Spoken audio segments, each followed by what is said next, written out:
Thank you very much for joining us. We've got a fantastic panel lined up for this lunchtime session, so really excited to talk to this lot in a minute. Before I start, let me introduce myself. So I'm Esther McMorris. I am Chief Executive and founder of 9 Feet Tall. We work with many of the panelists, but also many of the people that are on the call today over the past few years on their change initiatives. For those of you that don't know 9 Feet Tall, we specialise in complex change, in particular in the legal sector, and we cover all sorts of change, so the entire portfolio of change, and that includes technology, service design, processes, ways of working, and very much the people change elements as well. And we're really interested in the future law firm and what that looks like, and there's been significant changes over the past few years, and really today's purpose is to explore that in more detail. We've got a fantastic panelists lined up to share their insights, and hopefully it's a good opportunity to collaborate and really take away some key learnings out of the future law firm. There is a chat box, so if people do have questions, please ask them. I'll try to weave them in. If we haven't got a chance to answer, we'll get back to you after the event. My colleague Becky, who's also on the line today, she will be in touch after the event with each of the delegates who are here to get feedback, answer any questions that haven't been answered fully in today's session. And she'll also explore if there's any opportunities where 9 Feet Tall can help you with your change agenda. And we are offering a free workshop to all delegates that are attending today. And there's more of that, of the detail at the end, so I can share that with you. I think you've all seen that the session is being recorded, so we will use it for social media and other channels as well. So the record has been pressed. So without further ado, let's get moving on. We've got a light agenda to get through. So if I can get the panelists to introduce themselves, maybe Sarah, you're the one that is on the top of my screen. Did you want to just give a minute around your role and the Yeah, hi there. Hi, I'm Sarah Ewan. I work for Ashurst, based in their Glasgow office. I've been with the firm about 8 years now, or just coming up for 8 years, and I head up the data governance and analytics team within the firm. Perfect, thank you. Anne, shall we move to you?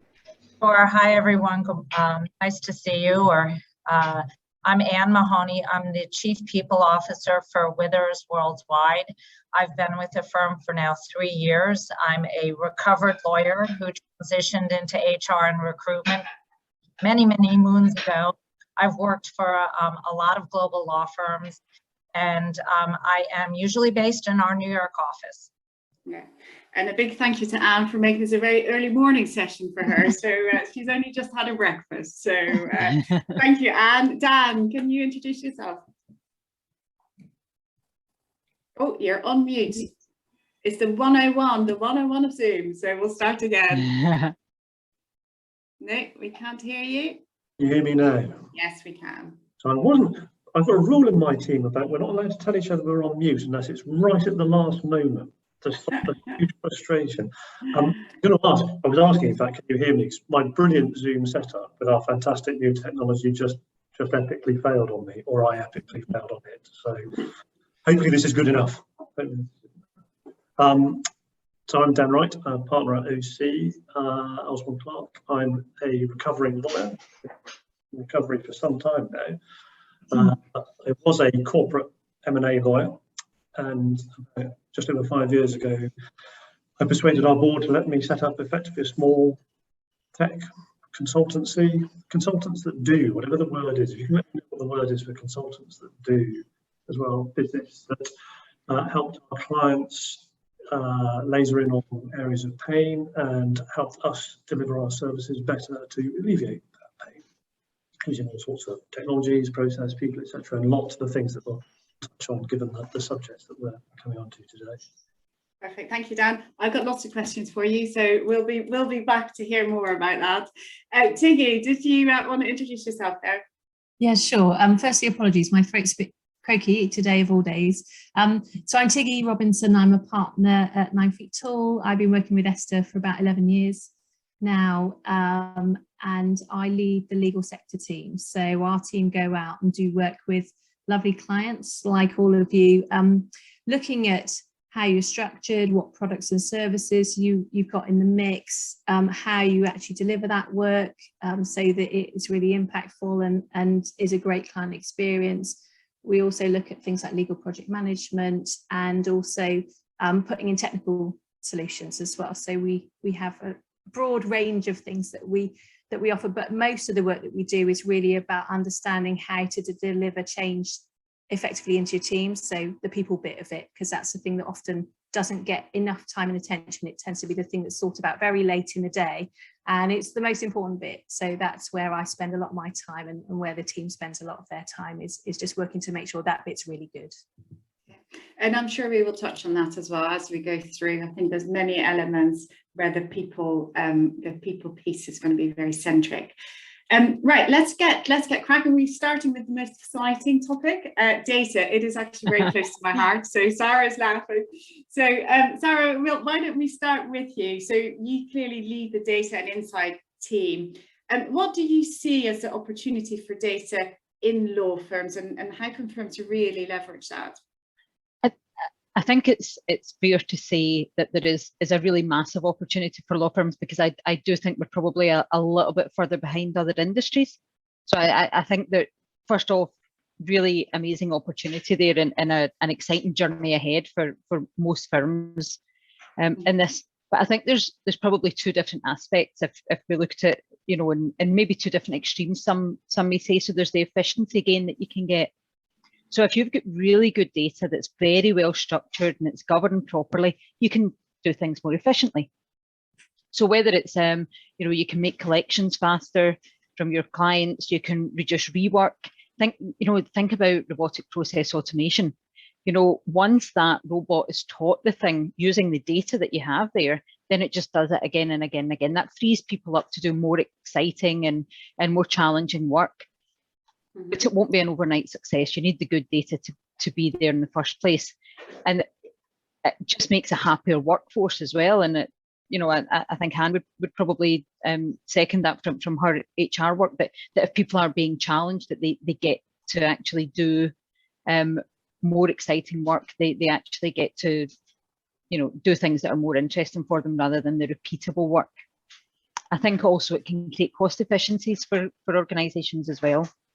But the opposite side is the, you know, the more exciting and challenging side of data. And I think it's I kind of struggle with one term to really encompass it all. But if we think of like a digital twin, so this is the concept that you know, using the data that you have, you can have, you know, a copy of your firm, or a copy of a process, or a copy of a department there. It's something that you can manipulate to then see what an outcome would be if you made changes. And we can do that sort of thing. It's a massive opportunity. To maybe bring it a bit more practical for people, I had some dental work done last week. And in order to do that, my implantologist took thousands of photos of the inside of my mouth, and also some really fancy x-rays of them. He then joined the two of them together using some software and could operate in my mouth repeatedly without me being there on this digital twin of me, to make sure that he had exactly the right operation when I went in. Now, if we think of that in a law firm sense, what could we do with that? You know, whether it's that we, you know, from a really simple perspective, because it's got macro and micro elements to it there. You know, from one sense, you could have, okay, we send our marketing out in this way. How about we tweak that and change it and do something a bit different with that? Okay, what difference does that have? We've been doing it in marketing for years with A/B testing, but actually, what other things could we use this for? So if we ordinarily send our bills out in this time of the month, but for these clients, we know they're always late paying, why don't we change things for them? How do we predict who's actually going to not pay in time?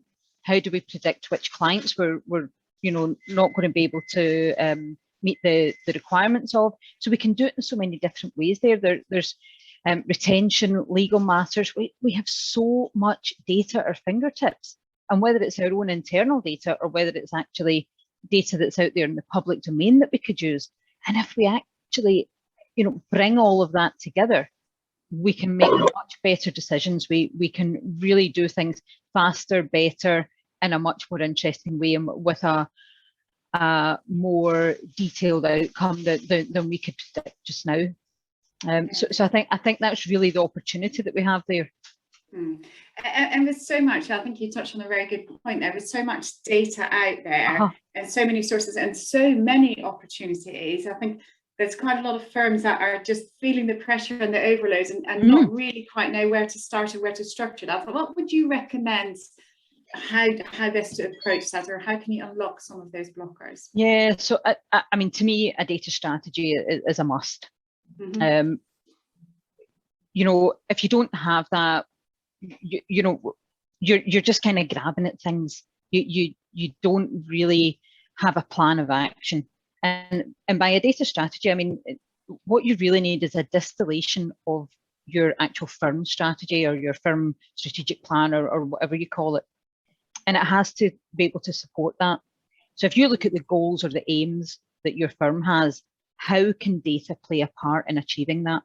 So if you think of something really simple, like not necessarily simple to achieve, but simple to understand, we want to grow revenue in this particular practice area. Okay, so what can data do there? How can it get us more clients? How can it actually service those clients better? How do we have less queries on fees that hold up payments?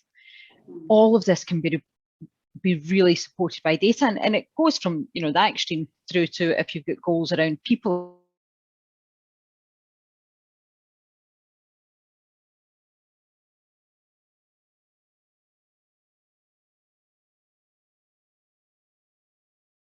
Support your strategy through the use of data and digital outcomes, then you're really just clutching at straws. You're maybe going down the route of what's the next exciting thing, as opposed to what do we actually have to do to really make this happen.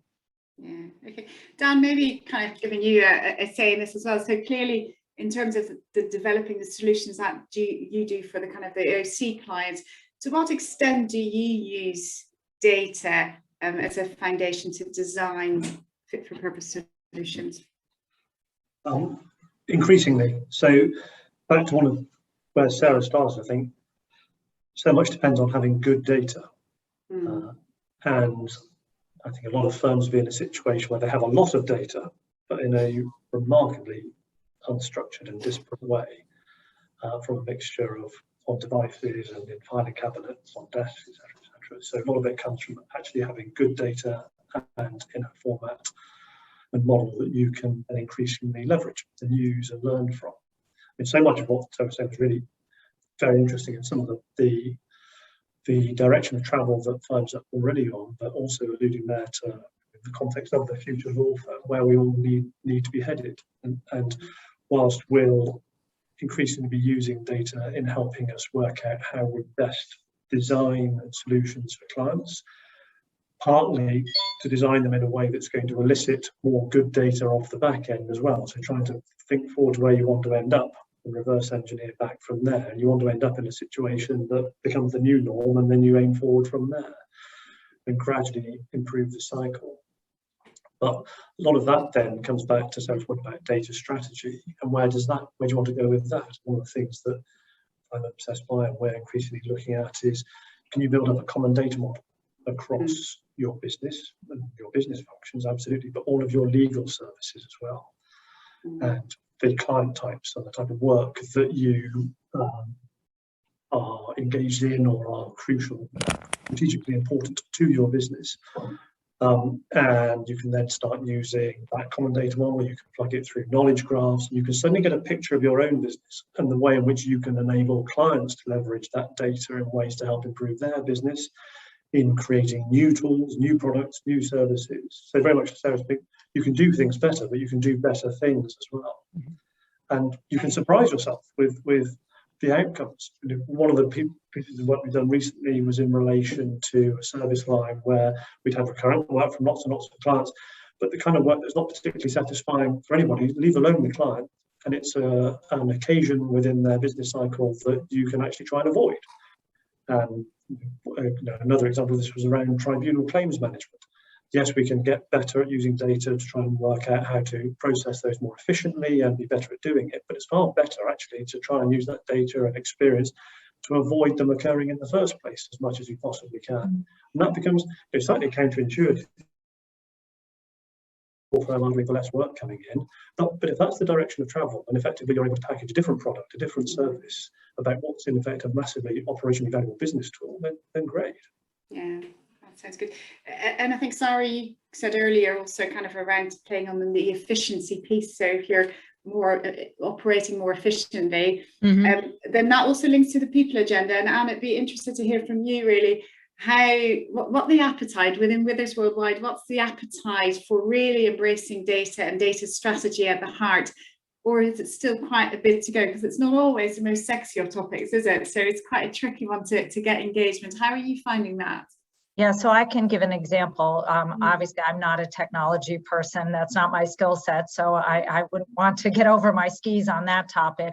But just to give you a very simple example, when we started to try to figure out what our sort of mobile agile working policy was going to be in the future, you had different camps of people who had different ideas about what we should be requiring of people in terms of coming back to the office, et cetera.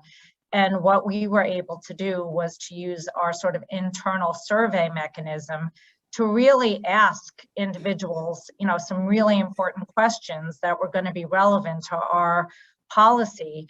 And what that enabled me to do is to go to sort of the partnership and say, look, this is the data we've collected globally from all our offices, all our practice areas. So this is where we think our global policy and mobile working policy should be going. And without having had that breakdown of data across all our regions and all our offices, I would not have been able to get a policy agreed across the partnership. So it's a very, very simple example, but it was so powerful because I was able to constantly go back to the data. And it wasn't about each individual's personal views on a subject. And it was really the only way I was able to move the needle. Yeah, and I think that's a very interesting angle, is that informed decision making, is having the right data that then enables people still to apply kind of human intellect to make the right decisions and put the right policies in place. We often see with various organizations that people think they know what's happening, but actually asking the question and collecting that data as a baseline is really useful. I don't know, Tiggy, if there's anything else that you want to share around the topic of data that you've seen work really well with our clients. Keep doing the education bit first, because I think lots of teams use data in their day-to-day work all the time, but then there are teams that don't, and equally there are teams that don't understand the art of the possible. So I think actually one of the key things is engaging. Some of the things that Sarah was talking about is what is possible. Some of these big questions about how do you increase profitability, or how do we keep clients for longer, or how do we know how many people are going to resign this year, which is probably quite a topical thing at the moment. These can be answered through data. But unless you know that that's possible, you're not going to come and knock on the door and say, this is what I want. This is the data that I need to run my practice, or I need to run my team. So I think part of, and this is the people bit of change again, isn't it? It's actually having those conversations to say, do you know what we could provide to you, to your function, to your department, to your team, and trying to get some excitement and some interest around that, because I think then it's a lot easier to have the conversations about a data strategy, because I think otherwise it can just bounce off. Yeah. And Sarah, maybe kind of linking into that, is there one thing at Ashurst that you're doing in data that you go, this is really exciting, that you're able to share with us? Just actually going back to Tiggy's point, it's the data literacy piece.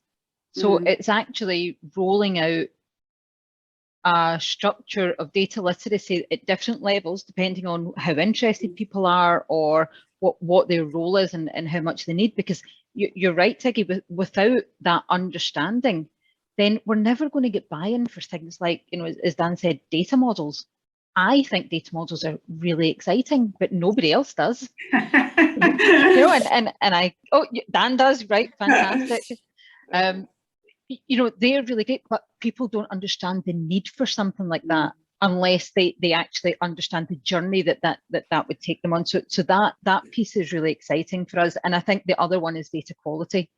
Again, it's the under the hood things that actually will end up being more exciting for people. The kind of above the hood gloss on top, yeah, people will get excited about to start with, but actually it's the ability to do things that will actually be much more game changing for us. And I think it's drilling down into what's relevant for each team or function, isn't it? Because some things are really exciting to you and me, and they're not at all. Whereas if you could talk about things like retention rates, or which is important to anyone who's managing a team, or actually to outcomes within a matter, you know, can you start to visualize data in a way which would influence the outcome of a matter, then people are going to get more excited about it if they're, you know, if they're in teams that are doing that kind of work. Yeah, and I think looping it back around, so we'll finish on that. I think it is then sharing that success as well. So you clearly had a great example there around making informed decisions around your policy and your hybrid working policy. And actually, that's a really good success story as well, because you could have got that really wrong if you just assumed that it was what you perhaps thought it was. So okay. Also, I was able to use it to influence the right policy, you know, because we could have easily, and we saw many firms who made the wrong decisions in the market. So it was a very powerful tool. Yeah. Okay, good. I'm sure data will come back through our conversation. Dan, if we can move on to you, and you kind of touched on Osbourne Clarke Solutions. Be really interesting, and following on from the data, how are you really using that to transform the client experience? So what are the key things that you're doing there? Well, drilling it down to its simplest. So we sort of set up OC Solutions partly as a reaction to how we did what we did, not Osbourne Clarke, but the legal profession, professional services generally, just with a thorough belief, and lots of others share the belief that we could do better, we could deliver better, we could actually work out what we really wanted to do, rather than just work out how to deliver better. We'll take a bit of a step back and then engage with the client about what do you actually want to buy, rather than us getting better at what we've always sold and assuming that's what you want to buy. And sometimes it is, but often it's not. And the more that we had a shift of technology to the cloud and to becoming far more configurable, so the flexibility in what we could deliver, the flexibility in what we could provide to clients and what we could enable them to do was becoming greater and greater. So really starting off with trying to establish that product market fit much more snugly than ever was, and much more broadly than ever was, realizing that clients didn't want just legal services. All of us represent firms that have fantastic clients with very large, often very small, very constrained, very challenged in-house teams, and they're being put under enormous pressure by their businesses, not just for legal answers, not just for risk management answers, but for solutions, for delivery solutions, for self-service solutions, for additional business value, to help them make this leap to being strategic partners within their business rather than seen as a sort of a cost center. So we really wanted to try and help liberate the value that people can bring. If you give them the right processes, tools, technology, not all about technology. Technology tends to be last to the party. But if you can have informed judgments along the way and reassess your processes, reassess who's involved and where it actually helps use technology to deliver and improve things, then you can suddenly go way beyond law. You become law pass beyond, or whatever you want to call it, but you can provide services to your client that really help them do what they need to be doing, which in turn obviously strengthens your client relationship and helps you explore further areas with them. So it's all this, having this obsession about liberating value. How do you help the people involved deliver what they're perfectly capable of delivering, but for the systems and processes that they have to use to do it? I can't stand constrained talent and people not being able to do what they could otherwise do. And it was just this idea of trying to assemble as diverse a group of skills as possible and different minds as possible to try and attack this challenge. So I came at it obviously as an ex-lawyer, and a number of my team are ex-lawyers, but we've got obviously software engineers, we've got UX designers, we've got BA and PM skills, we've got further legal skills from across the range.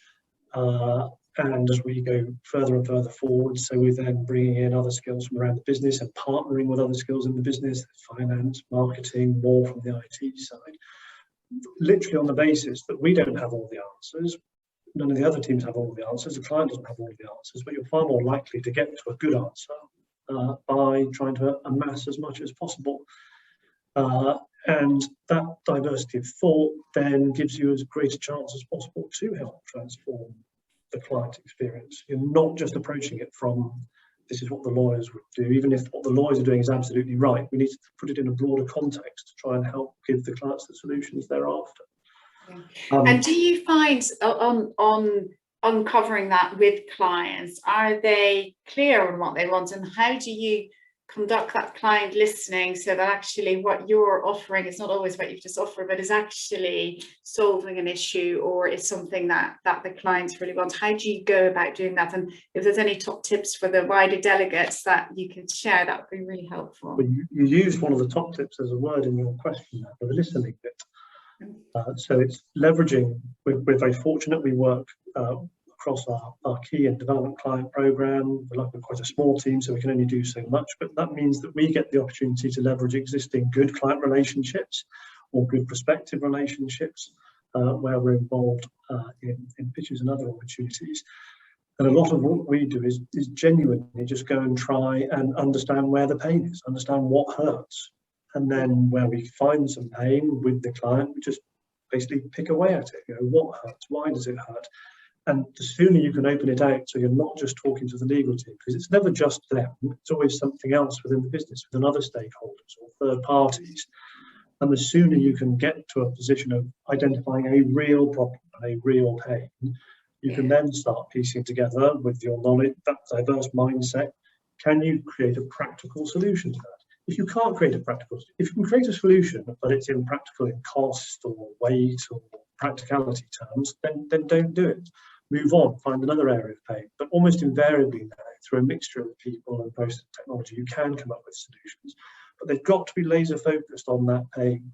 And that then helps you build up the trust. You hit one and you show the client, we've made that a bit better. You're not asking them to write postcard home about how magnificent it was, but if you've made their life a bit better, and you help them help others even better, and then you build up trust and confidence that actually we can look at something else now. And that everything loops back to the data point, because as soon as you've done one, you start to create a model, then you do the next bit, and that helps, it stretches your model and helps you take it in different directions. But also, to Tiggy's point, it helps you in those conversations with the client always paint a picture about what good would look like. Try and get ahead of the issue, try and get ahead of the risk. Become more predictive rather than reactive in what you're doing. And you'll have a lot of hits and misses, but that doesn't matter. If you've tried something decent and it doesn't work, it doesn't matter. Don't make the same mistake twice, or certainly not 3 times. And Sarah, I was going to loop Sarah in there. Just, you touched on the data point there, Dan. So I was going to just loop you in to say, actually, how does that work in terms of capturing issues that need to be solved, or challenges or problems? How are you embracing that within your firm in terms of finding solutions to known problems?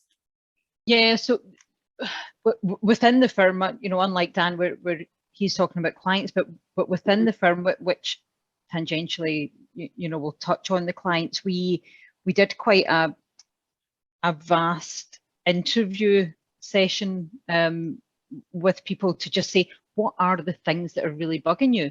And sometimes we actually failed a little bit at the start, where we said to people, what are the data things that are bothering you? And you had a lot of blank faces, and then you just sort of open up and say, well, what things aren't working for you? And then that's when you realize, well, actually there is a data element to this. And by having those interviews, we actually then started to, there's some of the things that was not our area to fix, or that weren't data related, but then we actually got a really nice set of issues, and we prioritise them, and then we're picking them off one by one, and just going around those. So whether it's that someone has a report that is, you know, they like to call it the wallpaper report. It's so large, it just, you know, you could have it hanging in your wall, sort of thing. How do we make that into like a really useful dashboard for people? You know, something like that, that's just an irritation. Or whether it's that there's a repeatable piece of work that we're having to constantly fix that bit of data all the time. Well, why is that? Let's look at the root cause of that and try and assess what's going wrong there. And then obviously there's some things that actually link onto the clients as well. Some cost reports for clients that actually, what is the pain point for the client? Well, they can't tell at this very moment in time how much their matter is costing them.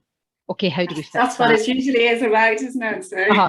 So instead of getting a report at the end of the month or even at the end of the week, which was an improvement, how can we get that data to them right at this second, that they can press a button and visualize it for themselves and then drill down into it themselves as well? And it's just having conversations with people and saying, what's not working for you right now? And how does that, Anne, how does that link into the people agenda in terms of skills? Because it's a different skill set to just lawyering. It's really understanding the pain points and you know, what's going well with clients and what's not going so well. Is there anything that can be woven into kind of skills and development?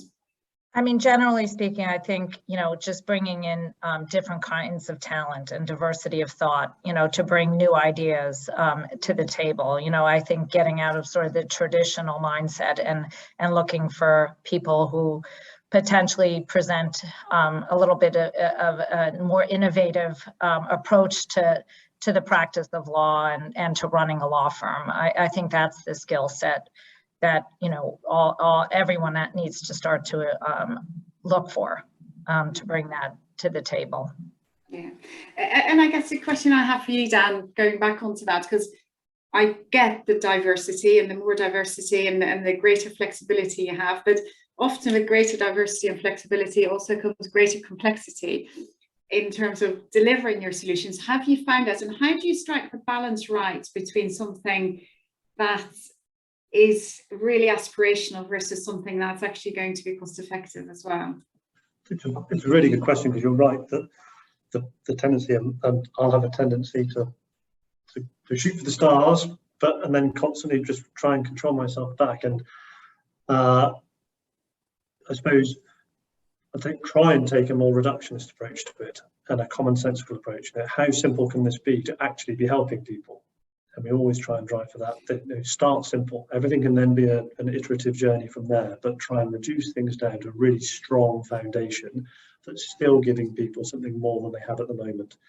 And you're right, you need to get into the mindset of, you can see how exciting it could be. You can see all sorts of different directions it could go. But if you start there, A, it's going to take forever, and B, you won't get it right and it'll all fall apart, or you'll never really realise what you could have done if you just layered it up gradually. And I think one of the other mentalities that doesn't necessarily come naturally to lawyers or the legal, I'm speaking as a lawyer, or the legal profession, is measurement and KPIs and painting this picture of what good would look like. But don't just do it on a smell test basis.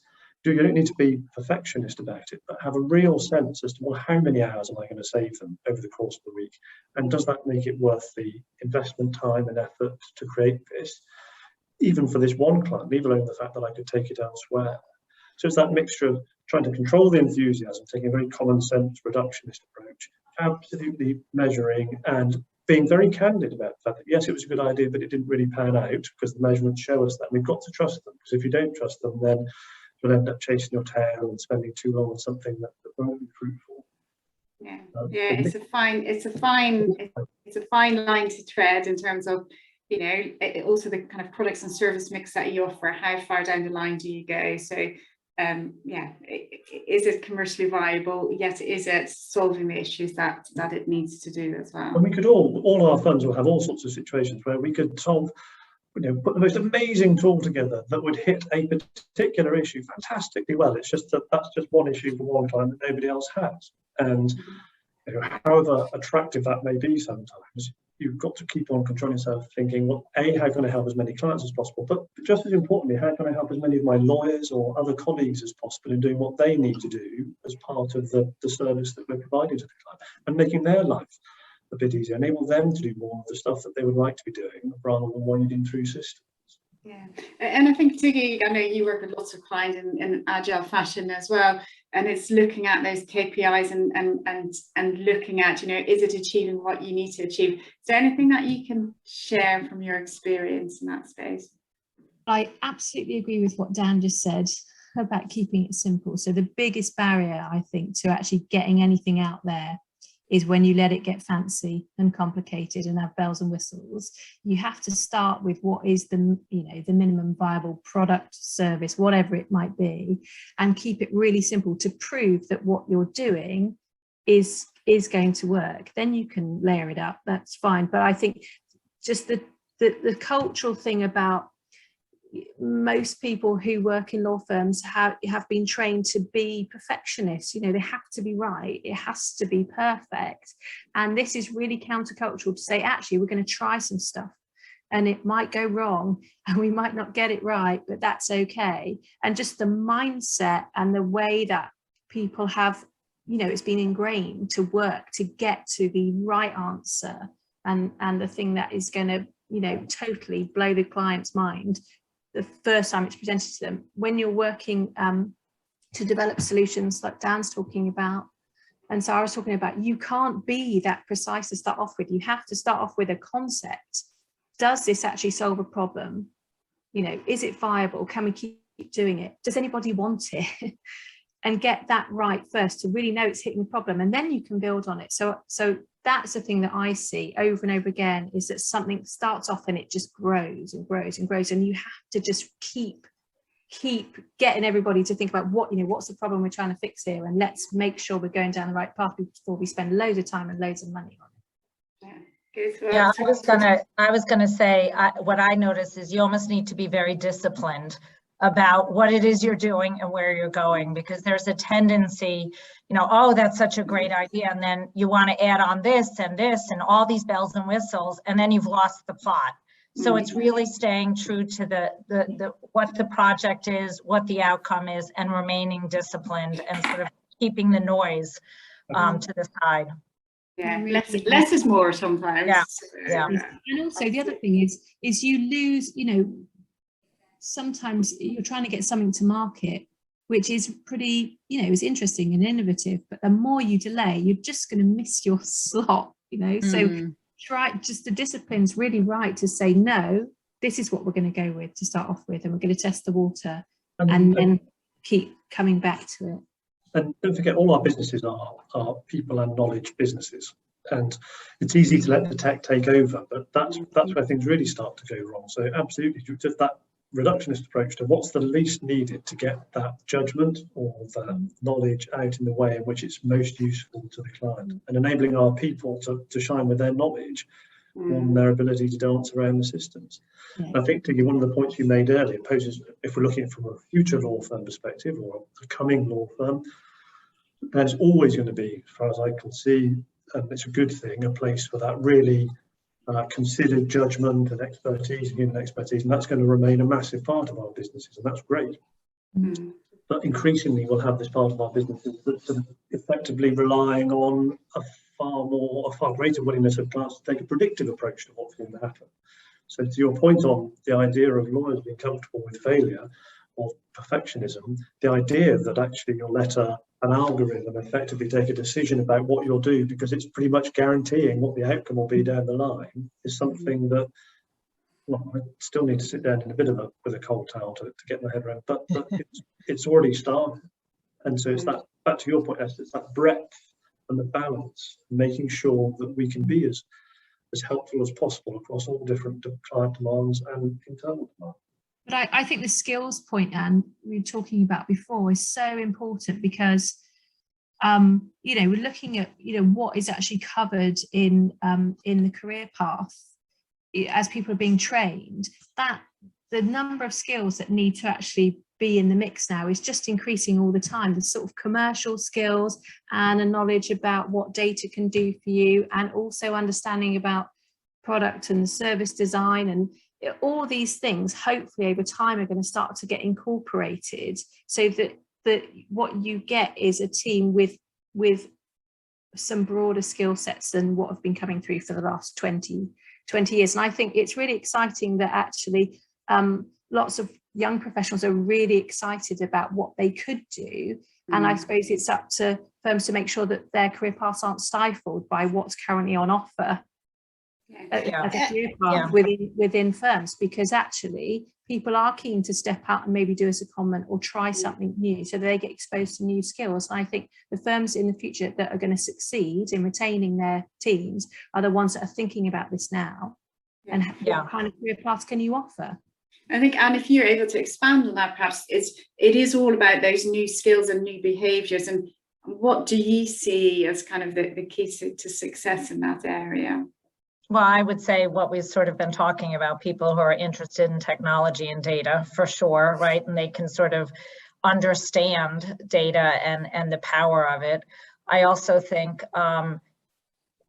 just from a basic skill set, we need people who can work more independently now, because people are working at home. And I know that's very basic, but not everyone can work independently. And you need people who are self-starters, who can get that energy almost from sitting at home and moving something forward.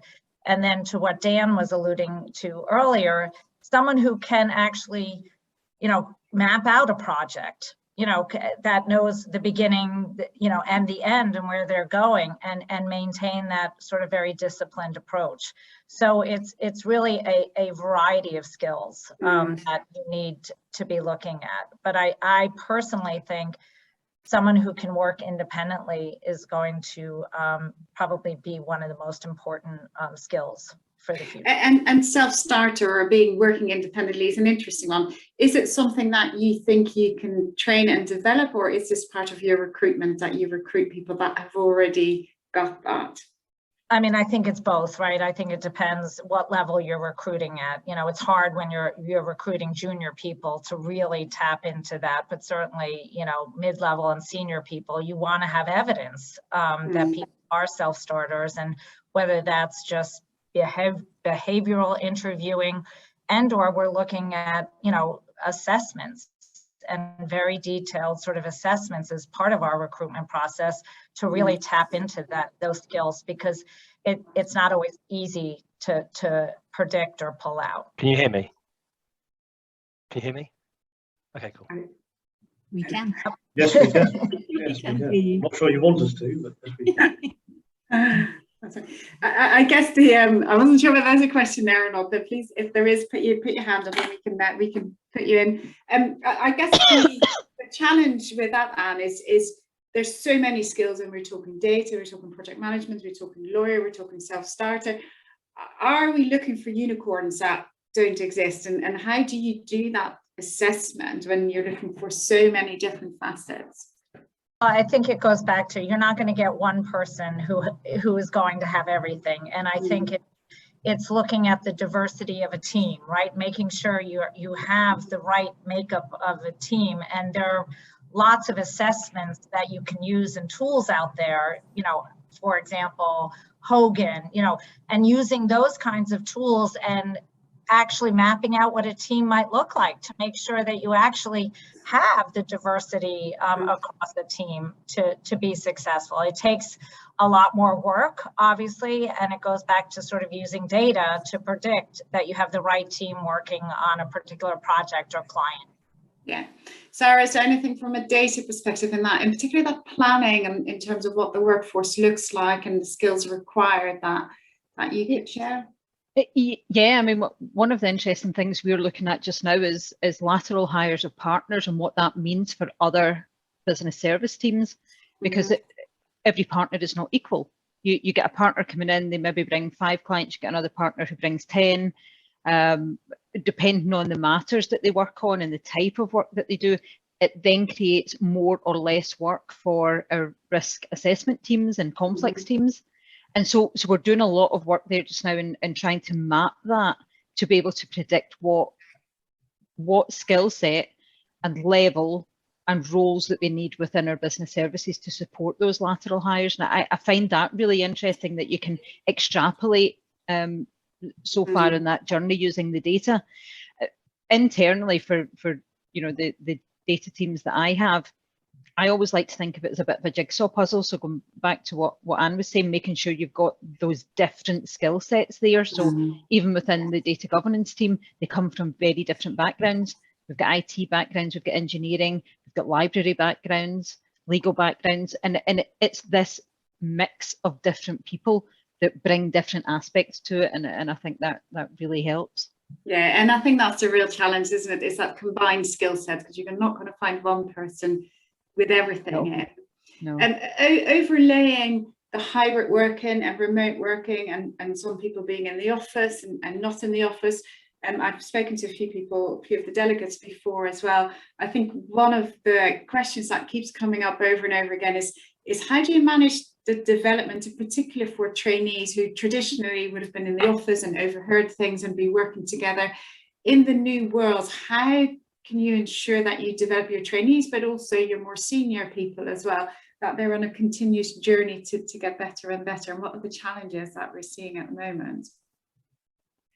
Maybe if I throw that one over to you. Yeah, I mean, listen, I think that is an issue all professional service firms are grappling with right now. And we're just hoping for the solution. I think, honestly, I think it's too early to even, understand what the issues are and how to address it. I think what we have found is, and what we're starting to look at, is breaking down by generation what the various generations in the workforce are actually want out of their experience. And what we're finding, to your point, the junior members of the firm are the ones who appear to want to be more in the office than certainly your baby boomers.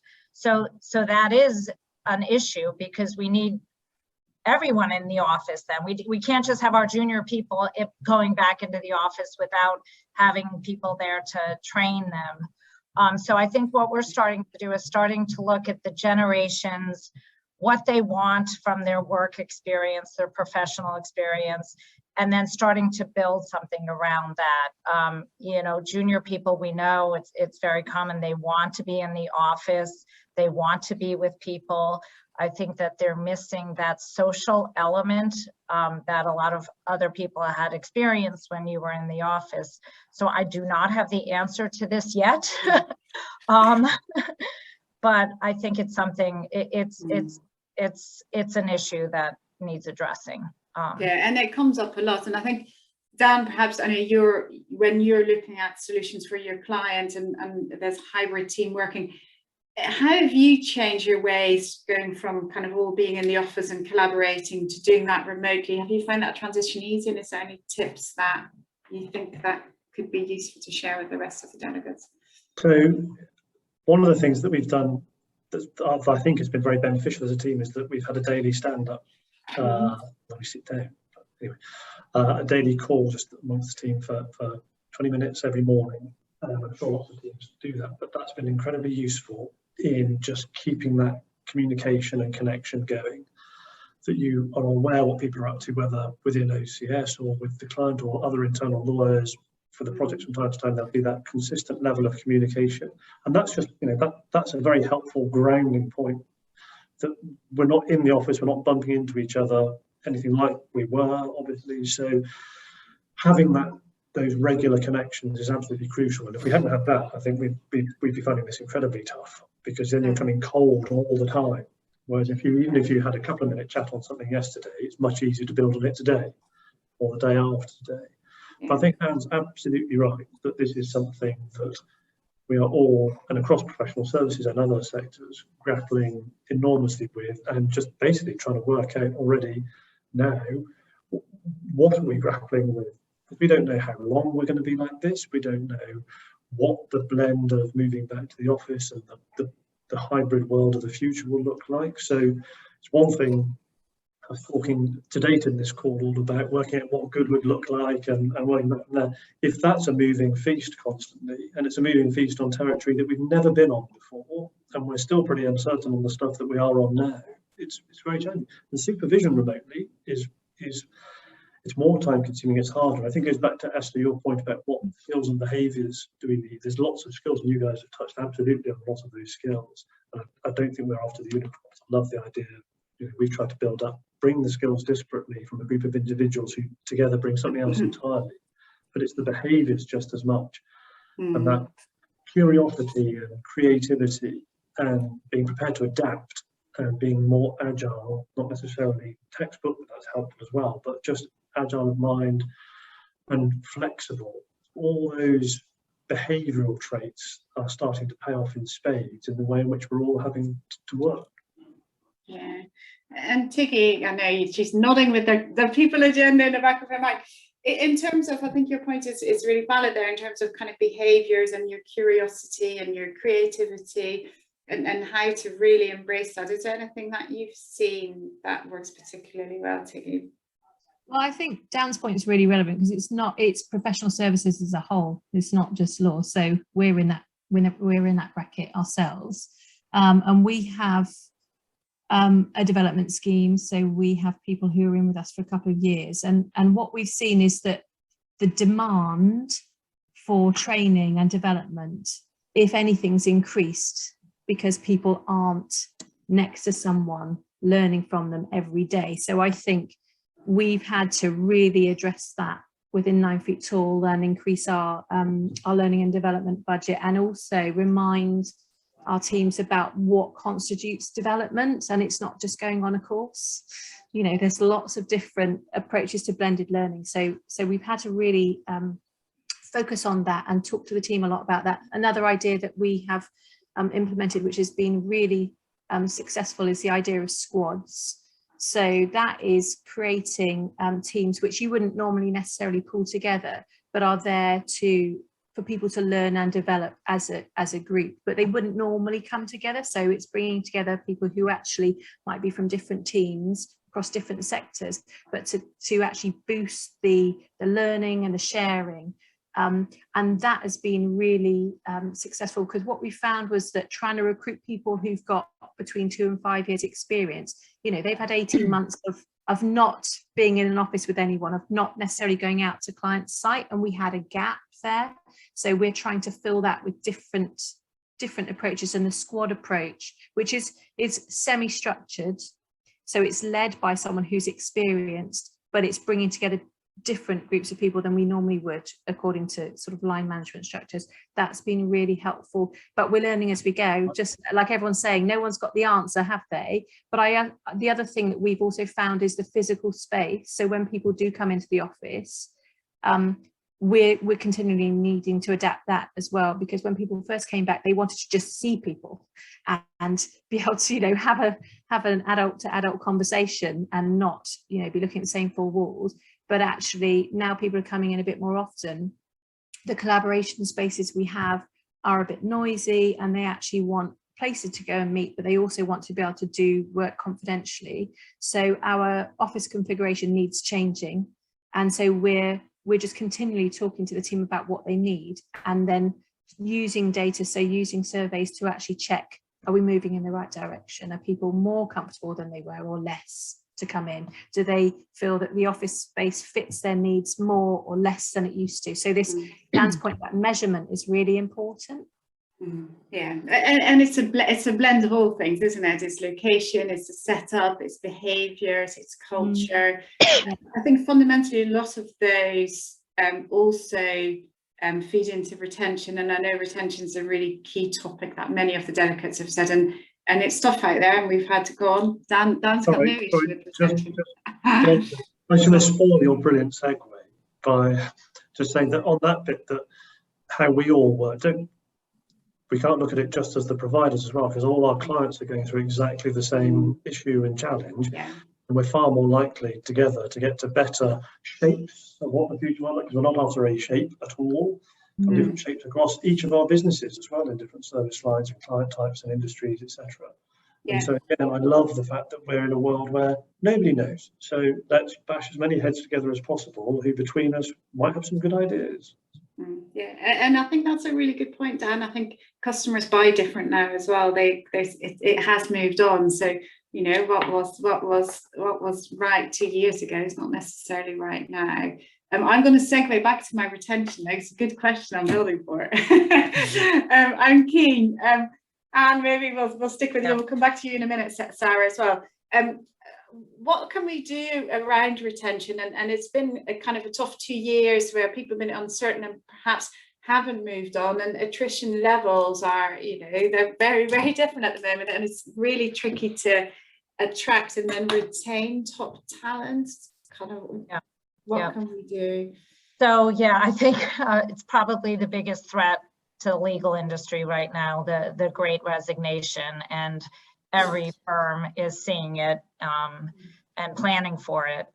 And, you know, a couple of just very general observations. We all know it's money plays a part, but it is not the answer for sure. And I think we just have to acknowledge that flexibility is here to stay. And not only is it about flexibility, what I've observed is the workforce and someone's personal life have now merged. I mean, we've all had a view to everyone's home. We've seen their animals, we've seen their pets, we've seen their children, you know, so we feel much more sort of connected to each other on a personal level.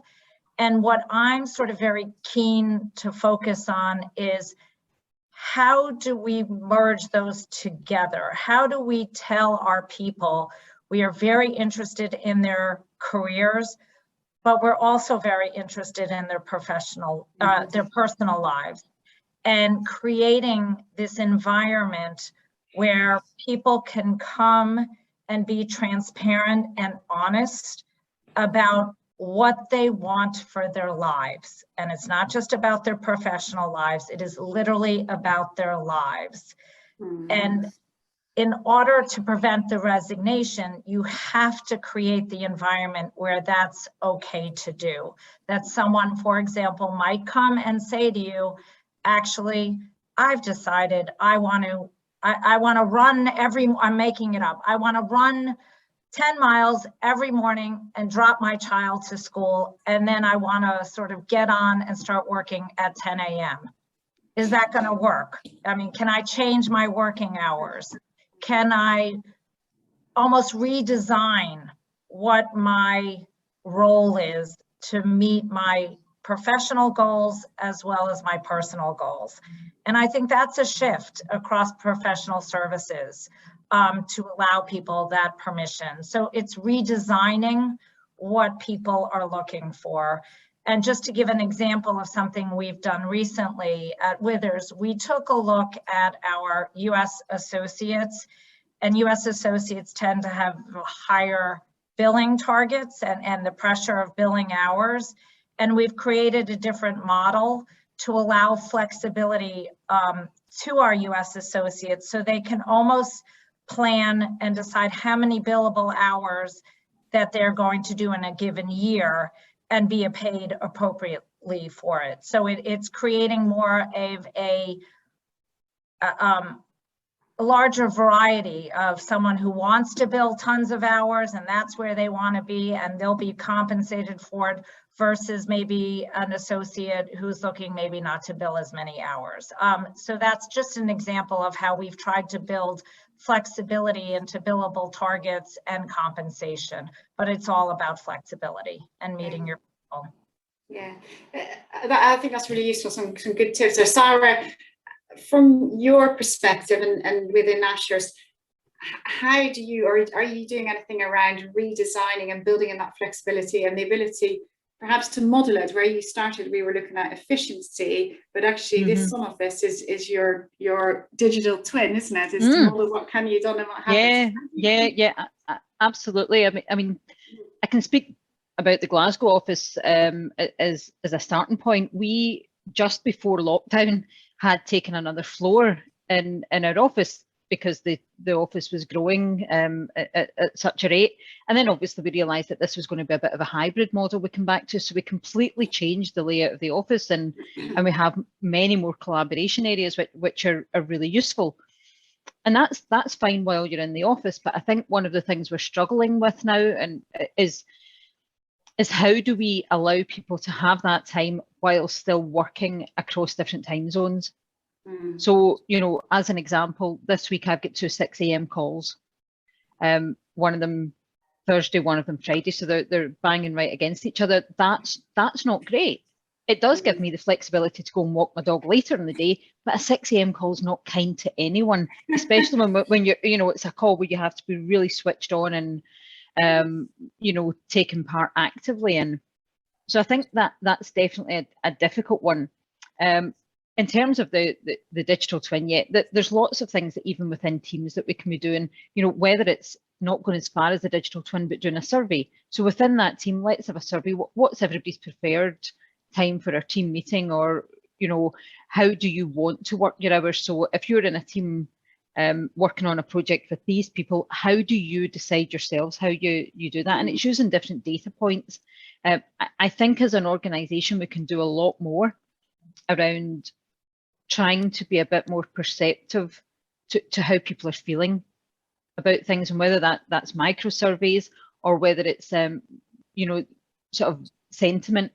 For instance, if you have a kind of, you know, in your intranet, if you have a way of people sort of sharing things, if people are starting to sound that they're not as happy, that they're a bit worn out, then we have to pick up on that sentiment and actually get in there and do something about it before the person resigns or before something goes wrong for them in their career and they maybe get a bad appraisal.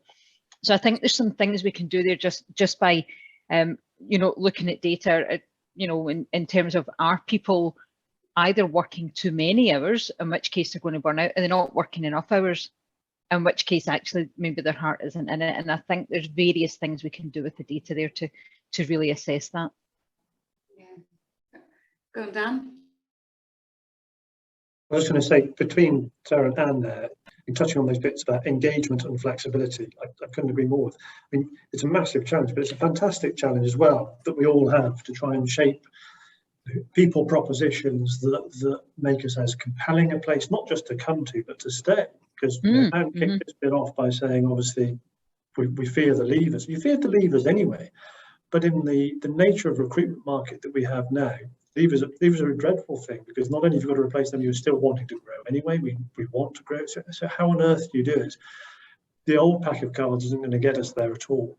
And everything comes back to that engagement and flexibility. And I think the prospects for each of us in our own way, this is the beauty of it, we all have different cultures, etc., and requirements, but what we can each weave together to really try and make us as compelling a place to come and be as possible, for people to have immensely satisfying careers and progression and development, however long they are with us or want to be with us, etc. I think it's very exciting.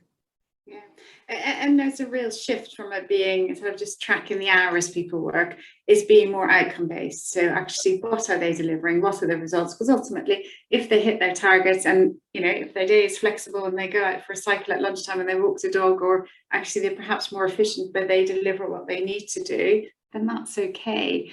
I know, Tiggy, you do a lot of work around outcome based. And it's a management, because it's a different style of kind of operating and appraising your staff as well. What's the best way of going about that? I don't know if there's a best way. I think some of the challenges that we've been talking about, like the flexibility and engagement, are really important. And I think there's a skill in that. So for people to be able to have conversations with their teams about whether someone wants to take on flexible working or working remotely, and how that's going to shift from presenteeism to outcome space, you have to skill people up to be able to have those conversations, because it's not okay to just assume that everybody's an amazing manager or mentor, because often they're not. So I think a really key bit is talking about, okay, well, you know, what's the framework of discussion that you can have around someone modifying their working practices? And we have people who work, they don't work in the summer, they go off and do golfing in the, you know, in whenever they feel like it. So we've got loads of different sort of contractual arrangements which really work but they're all based on a conversation, a one-to-one conversation that's been had, where somebody feels comfortable to explore what the boundaries of that could look like without having to run to HR every 5 seconds, because actually you want to empower people to have good conversations. And then I think the outcomes bit also is very tricky. If you're not used to talking in that way and you've always been measured, you know, by hours, it's quite hard to suddenly start having a chat with your team or with your own manager about, okay, well, we're going to move to outcomes. What does that look like? So I think it's really incumbent on, you know, L&D and HR and OD teams to make sure that actually if you're going to start doing things like that, people feel equipped to have those conversations. Yeah, okay.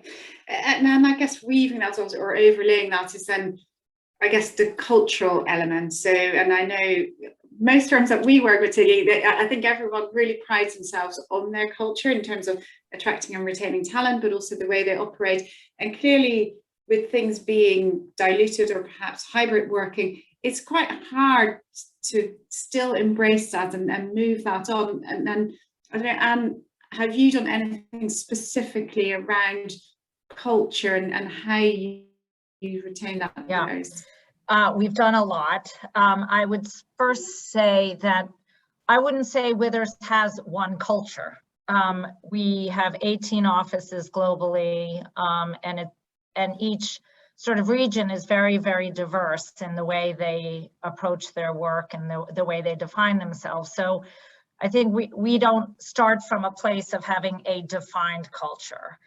But what I observed during lockdown is, because everyone was home, everyone was on an even playing field, and Zoom and Teams and Skype actually provided an opportunity for the firm to come together more globally. So I actually, you know, sad to say that, you know, it was actually a positive for us because everyone could interact on the same level. And it was very easy to interact globally with everyone. And before sort of lockdown, I would say we were not the best in terms of internal communications. And our CEO, Margaret Robertson, quickly realized the significance of being able to communicate to everyone on a very consistent basis. And she started communicating globally to everyone on a weekly basis. And the nature of her communication was sort of twofold. She brought a very, very personal element to her communication. She often talked about her grown daughters living at home with her, and she had adopted Siamese kittens during COVID. So there was always this very sort of personal element to her communications. And then she would follow up with, you know, very pertinent firm information. So everyone really felt sort of part of what was going on. And the feedback, and she's continued with these communications, everyone felt that they knew what was going on at the firm. They felt that our CEO was very personalized to them and very approachable. And the feedback has been amazing from those weekly communications. We also did a lot of internal activities. We ran a global music festival that was online, that was very, very well received. We looked right before we had gone into lockdown, we had started to organize all our corporate sustainability activities, pro bono, diversity, et cetera, under what we call the Withers tree. So we were very well positioned to allow people to get involved in a lot of these other activities, whether it be pro bono, diversity and inclusion. And we were lucky because we had also included well-being as its own sort of tree branch, so not really knowing how important well-being was going to be. So that we, again, were in a position to really engage on well-being. We created global forums, so people had a way in which to speak to and provide feedback. we ran a lot of like fun things. We had like this thing called, I guess it's the UK show in Through the Keyhole. We did something like that. So where we had a series of Through the Keyhole, and it was a global thing. You actually got this sort of very personal view of someone's home, and it was global. We did Fun Fridays where we had people around the world talking about the music that they like, and which, you know, talk and share that. So we did a lot of fun things. We had a global book club. We had photography contests. So there was a lot going on that people felt very, very engaged. We did a global holiday swap. We very quickly moved our trainings online. So our L&D team was flat out doing online trainings, which honestly were now global. They could be global.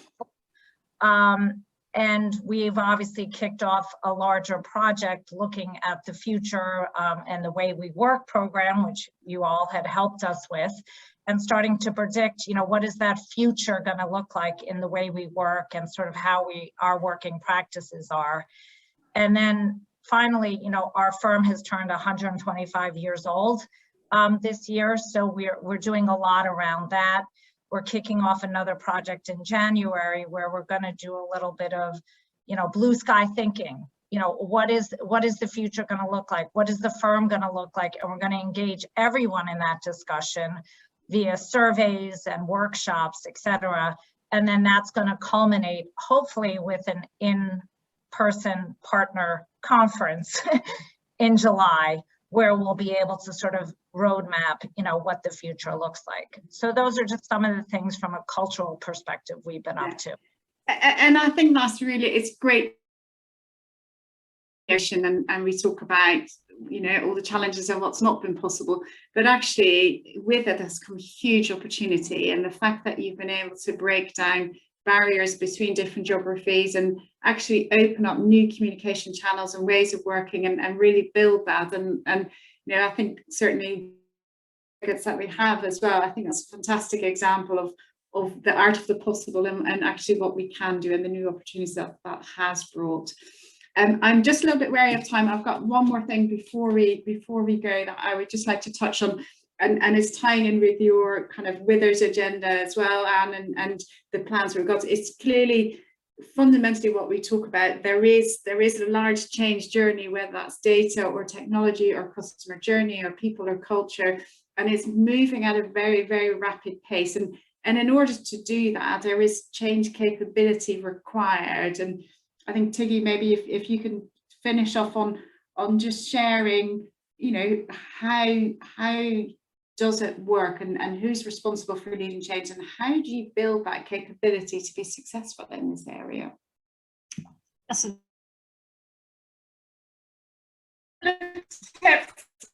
couple of tips to end with, and Anna and Dan as well. So if you've got any thoughts yourself, then do chip in. But actually, if we can finish on just sharing some ideas on how that change capability can be built within organisations and teams, then hopefully we'll got some good nuggets to the delegates to give away as well. Okay, so I think that I think you need to acknowledge that that is a capability or a function that isn't required.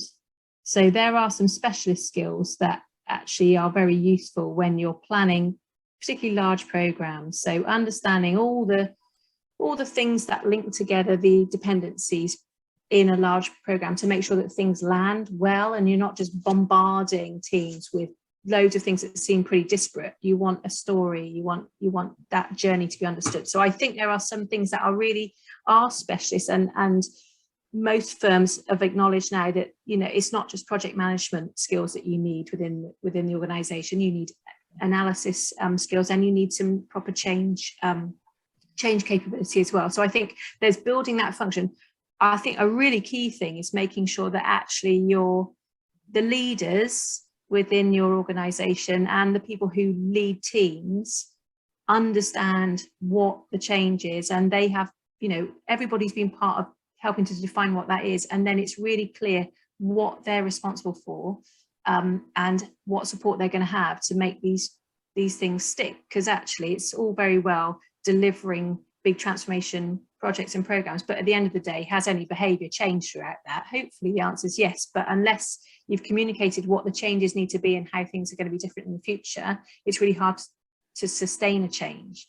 So actually you need the people who are going to be talking to teams all the time to understand what those changes are, changes in behaviors, changes in ways of working. So I think it's making sure you've got specialist skills in place, and also helping people who are going to be responsible for communicating and making that happen. Like making sure that they're aware of what they're required to do and what support they're going to have to actually make those things stick. And the only other thing I wanted to add was when we were just talking about culture change. So it's one of the things that I've seen in a number of firms and in our own business is a real thing that's connecting people for the future is talking about what the purpose of the organization is. So what's the purpose of you being in business? What are you trying to achieve? And actually gathering teams to talk about that and get agreement on what that is. That can really help draw out some of the things about, what is it about your organization which is special? Why do people want to work for you? Why are they going to want to stay in the future? Why are your clients going to want to come to you and not to another firm? So I think the purpose conversation, which I know a lot of firms are having right now, is really critical. One, to signposting where you want to get to, and also retention and building a good cultural base and a good understanding of where your the future firm is going to be. Okay, Dan, can I ask you to share one tip around change capability? Echoing everything Tiggy just said, you've got to have the right skill sets, but then build some evidence where you can. Build some evidence, go MVP if you're on a product or service, just to build evidence and almost flip the change around. If you can show the impact, then you'll actually get people wanting to pull the change in rather than you having to push it. And you won't be able to do that everywhere, but that's fantastically helpful. And involve the client. As an agent of change, the client is unbelievably more effective than the likes of me. Mm-hmm. I think that's a very good tip, and it's often not everyone wants to listen to their clients, but actually if you take the time to really understand that, that's where the true insight comes from. Sarah, is there any final words from you? Yeah, I mean, just building on what everyone else has said, I think communicating as much as possible, possibly over communicating to people. Nobody likes things being done to them, so I think being able to help facilitate that change and have people brought on that journey with you. And I think by bringing people on the journey, they start to lead the change themselves. And I think that's really powerful then. Yeah. Any final thoughts from you, Anne? And then we'll wrap up.